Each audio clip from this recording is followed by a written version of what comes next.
Hi everyone, so in this video I'm going to compare a KT motor controller with a generic motor controller board which I got on eBay for about £10.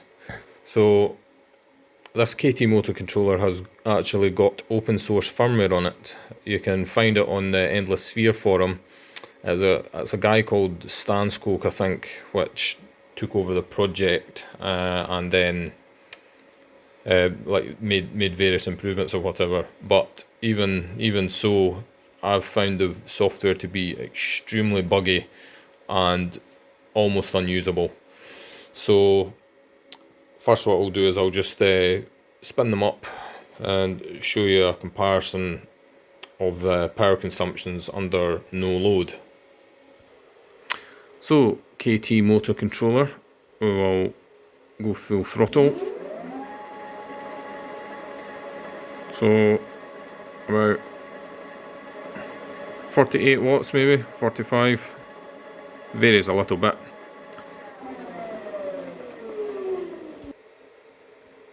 And now the generic cheap controller board, so spin that up just now.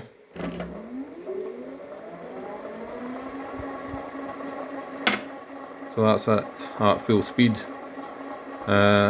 not even 30 watts. So the KT motor controller is consuming twice the power under no load. Okay, so with the KT motor controller, you would set it up using a Java tool on the PC where you can set up your Hall angles and the motor specific angle and whatever other settings you want to use, or you can get a Bluetooth module and use this Blue OSEC app, which was I'm not actually sure who it was written by. It was written by someone else. So what you'd do is you would just set the motor angle to whatever one gives the lowest power consumption, and I've found that some motor angles the motor won't start. The motor won't actually be able to start unless you move it first by pedaling slowly and then using the throttle. And on other angles, the motor will start by itself, but it constantly produces a drag, so it makes the bike harder to pedal, and it's just constantly regenerating a little bit back into the battery, and it's just no good at all. So another issue I've had is regenerative braking on these controllers is just absolutely rubbish. So on my other bike, I've got a much bigger one of these controllers, and when I slow down using the left hand throttle for my regenerative braking, the motor makes a sort of pathetic whirring noise, and I only get about 1 amp back into the battery.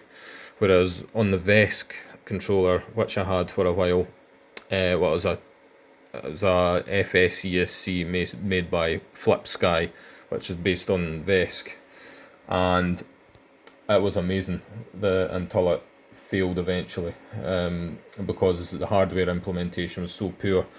The motor would make a loud screaming noise, so loud in fact that I was actually drawing looks from people when I was slowing down, and the bike would slow down very, very quickly, and the battery voltage would rise up quite fast. It was a truly amazing controller. To get the regenerative braking working on these, I was given some obscure instructions where you've got to go into the C files which make up the firmware, change certain values which aren't even values which you can't change in any of the applications that you get. It was just a nightmare, and I tried experimenting with the values I was advised to change, and it was ridiculous what I'd done.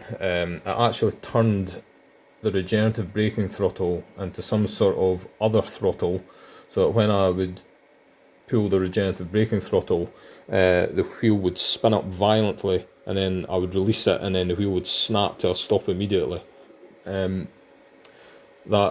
That's just ridiculous. I don't understand that. All that should be happening when it's so simple to implement. All that should be happening when a regenerative braking throttle is pressed is that the bottom 3 MOSFETs in an H bridge just need to be pulsed on and off.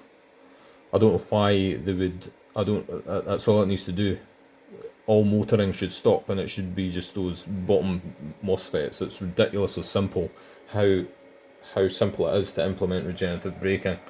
And it would be the same on a brushed motor as well. You just have a half bridge and you just pulse the bottom MOSFETs.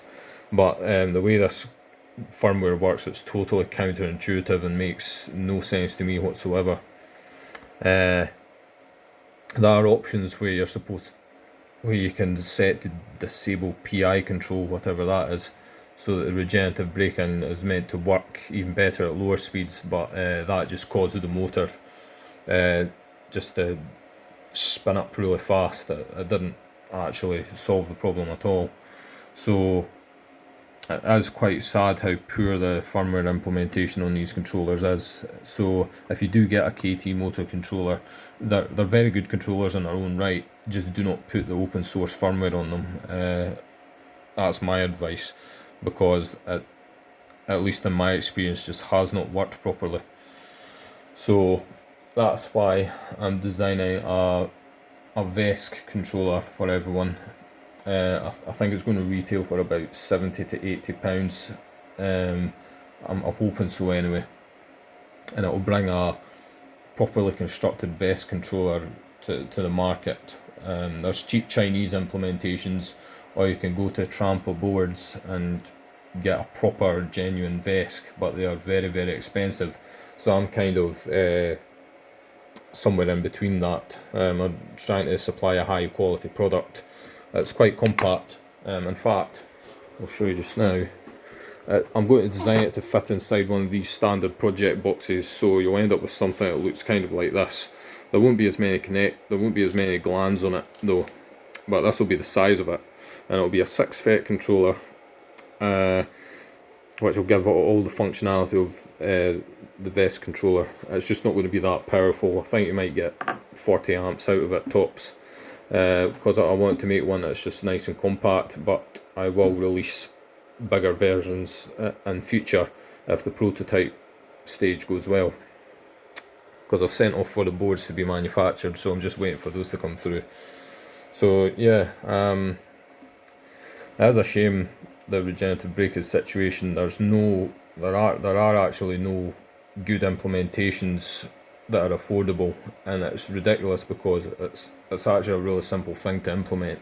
It's just if you imagine a 3-phase H bridge, if you're into electronics you'll know what that is.